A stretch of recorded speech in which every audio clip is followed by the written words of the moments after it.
बिस्मिल्लाहिर्रहमानिर्रहीम, अस्सलाम वालेकुम।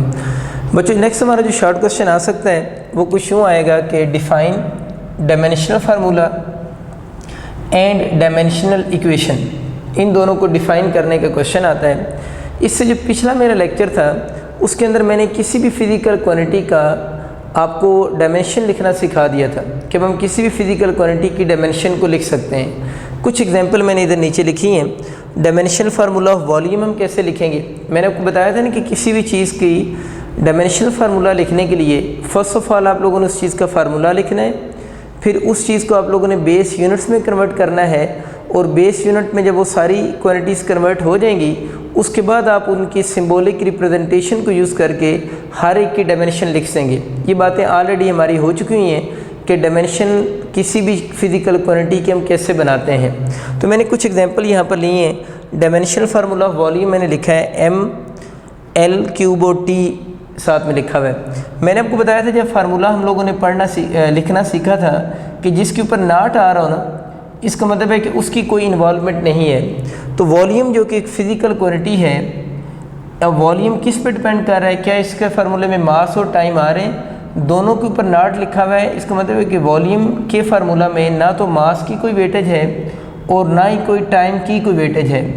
जो वॉल्यूम है वो सिर्फ किस फिज़िकल क्वांटिटी पे डिपेंड कर रहा है, लेंथ पे डिपेंड कर रहा है और लेंथ के क्यूब पे डिपेंड कर रहा है। यानी यहाँ पर इसकी वेटेज भी आ रही है ना, L का क्यूब आ रहा है। तो इससे मैं ये समझ आ गया कि किसी भी फिज़िकल क्वांटिटी का अगर हम फार्मूला लिखा हुआ या उसकी डायमेंशन लिखी हुई देखें तो उसकी डायमेंशन से हमें क्या चीज़ समझ आ जाएगी कि वो फिज़िकल क्वांटिटी किस किस बेस क्वांटिटी पे डिपेंड कर रही है और कैसे डिपेंड कर रही है। जिस तरह हमें समझ आ गया कि वॉल्यूम मास और टाइम पे डिपेंड नहीं कर रहा, वो लेंथ पे डिपेंड कर रहा है, और कैसे डिपेंड कर रहा है, मेन उसकी पावर क्यूब के साथ डिपेंड कर रहा है।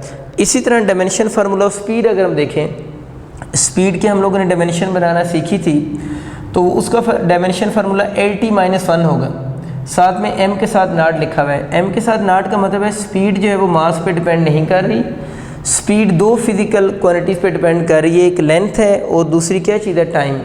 तो डायमेंशन फार्मूला से हमें ये क्लियर हो जाता है कि वो फिज़िकल क्वांटिटी किस किस बेस क्वांटिटी पे क्या कर रही है, डिपेंड कर रही है।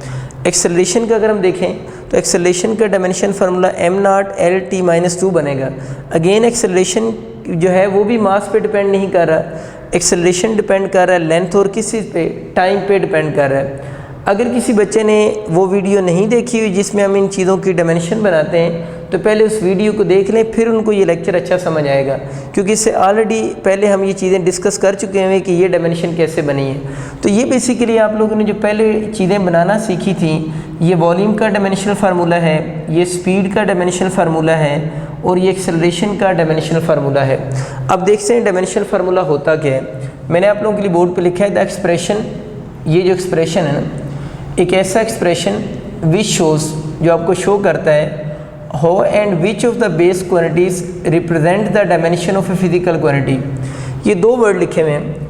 ऐसा एक्सप्रेशन जो शो करेगा how and which of the base quantities, कि कौन कौन सी बेस क्वांटिटीज़ उस फिज़िकल क्वांटिटीज़ को रिप्रेजेंट करती हैं। हाउ एंड विच का मतलब ये, हो का मतलब ये है यहाँ पर जिस तरह वॉल्यूम मास और टाइम पे डिपेंड नहीं करता बल्कि लेंथ पे डिपेंड करता है। तो ये समझ आ गया है कि जो वॉल्यूम है वो किस बेस क्वांटिटी पे डिपेंड कर रहा है, लेंथ पे डिपेंड कर रहा है। तो ये बात क्लियर होगी, विच ऑफ द बेस क्वांटिटी वाली बात क्लियर होगी कि वॉल्यूम लेंथ पे डिपेंड कर रहा है। बट हाउ कैसे डिपेंड कर रहा है, कैसे डिपेंड का मतलब इसकी पावर है।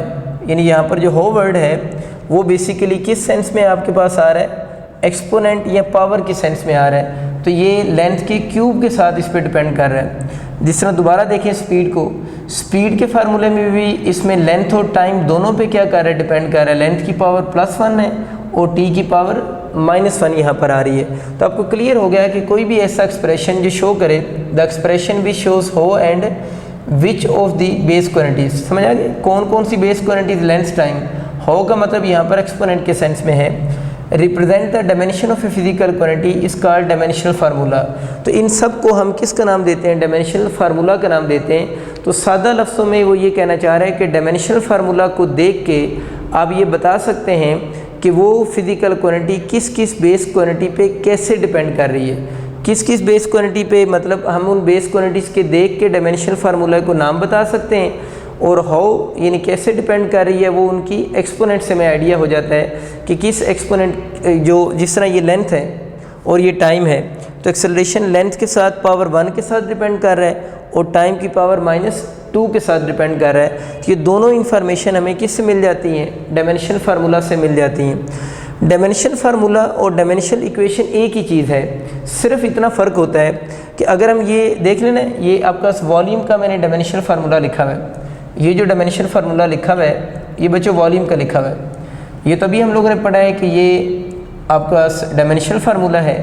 अगर इस डायमेंशनल फार्मूले के साथ इक्वलिटी लगा दें और इक्वलिटी की दूसरी साइड पे वो फिज़िकल क्वांटिटी लिख दें, ये डायमेंशन फार्मूला है, डायमेंशन फार्मूले के साथ मैंने इक्वलिटी का साइन यूज़ किया है और साथ में मैंने वो फिज़िकल क्वांटिटी लिख दी है जिसकी डायमेंशन हम फाइंड आउट करना चाह रहे हैं। तो ये बेसिकली क्या है, वॉल्यूम ऑफ फिज़िकल क्वांटिटी है, और इस इक्वल के उस साइड पे इस फिज़िकल क्वांटिटी का क्या लिखा हुआ है, डायमेंशनल फार्मूला लिखा हुआ है। तो जब इस फिज़िकल क्वांटिटी और डायमेंशन फार्मूला के दरमियान में आप इक्वल का साइन लगा देंगे, फिज़िकल क्वांटिटी और डायमेंशन फार्मूला के दरमियान में अगर आप इक्वलिटी का साइन लगा देंगे, ये बेसिकली आपका एक इक्वेशन बन जाएगी।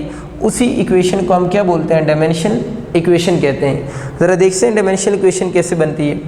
एन इक्वेशन, इसी कमांड में रख लीजिए, एक इक्वेशन होती है जो आपको ऑब्टेन कैसे होगी, बाय इक्वेटिंग, इक्वेट मीन कि आप लोगों ने इक्वल का साइन लगाया, by equating a physical quantity. हम फिज़िकल क्वांटिटी जिस तरह वॉल्यूम को इक्वेट कर रहे हैं, by equating a physical quantity किसके साथ, विद इट्स डायमेंशनल फार्मूला। तो हम लोगों ने एक फ़िज़िकल क्वांटिटी को इक्वेट किया है विद इट्स डायमेंशनल फार्मूला के साथ, तो इस called dimensional equation of physical quantity. तो ऐसी इक्वेशन को हम डायमेंशनल इक्वेशन कहते हैं। तो डायमेंशनल फार्मूला से हमें बच्चे क्या पता चलता है कि किसी भी कम्प्लेक्स क्वांटिटी की अगर हम डायमेंशन लिखी हुई देखें तो उसके अंदर हम दो चीज़ें बता सकते हैं कि उसके अंदर कौन कौन सी बेस क्वांटिटीज़ हैं जिन पे वो फिज़िकल क्वांटिटी डिपेंड करती है और कैसे डिपेंड करती है, मेन उनकी पावर बता सकते हैं। डायमेंशन फार्मूला से डायमेंशनल इक्वेशन बनाने के लिए डायमेंशन फार्मूला के साथ इक्वालिटी का साइन लगाएं और दूसरी तरफ वो फिज़िकल क्वांटिटी लिख दें, तो आपका कौन सी इक्वेशन बन जाएगी, डायमेंशनल इक्वेशन बन जाएगी। ये डायमेंशनल इक्वेशन है वॉल्यूम की, ये डायमेंशनल इक्वेशन है बच्चे स्पीड की। देखिए इधर स्पीड वो फिज़िकल क्वांटिटी, उस तरफ इसका डायमेंशनल फार्मूला, और ये नीचे जो लिखी हुई है ये डायमेंशनल इक्वेशन लिखी हुई फोर्स की, फोर्स फिज़िकल क्वांटिटी, और इस तरफ इसका डायमेंशनल फार्मूला। लेकिन फोर्स तीन चीज़ों पे डिपेंड कर रही है, मास पे, लेंथ पे और टाइम पे, यानी 3 फिज़िकल क्वांटिटी पे डिपेंड करती है। और कैसे डिपेंड करती है, मास की पावर +1, लेंथ की पावर +1 और टाइम की पावर -2। शॉर्ट क्वेश्चन में एक और लाइन नीचे मैंने ऐड की है, ये लाइन भी आप लिख दीजिएगा, एग्जाम्पल भी लिखनी है साथ में, ये लाइन भी लिख देना। ये लाइन वो पहले वाली लाइन ही दोबारा रिपीट की है मैंने। इसमें लिखा है डायमेंशन इक्वेशंस, ये सारी डायमेंशन इक्वेशन है, ये क्या कर रही हैं, रिप्रेजेंट करती हैं, क्या रिप्रेजेंट करती हैं, the dimension of A physical quantity in terms of the base quantities. तो ये जो डायमेंशनल इक्वेशन है ये वॉल्यूम, स्पीड और फोर्स जो कि फ़िज़िकल क्वांटिटीज़ हैं इनकी डायमेंशंस को रिप्रेजेंट कर रही हैं। डायमेंशनल इक्वेशन इनकी डायमेंशंस को रिप्रेजेंट कर रही हैं, किस फॉर्म में रिप्रेजेंट कर रही हैं, in terms of the base quantities. तो देखें इसके राइट साइड पे दूसरी तरफ जो सारी क्वांटिटीज़ लिखी हुई हैं वो सारी क्वांटिटीज़ कौन सी हैं, बेस क्वांटिटीज़ ही है ना। तो डायमेंशन इक्वेशन में जितनी भी इक्वेशन होती हैं वो बेसिकली क्या कर रही होती हैं, रिप्रेजेंट करती हैं dimension of A physical quantity in terms of base quantities.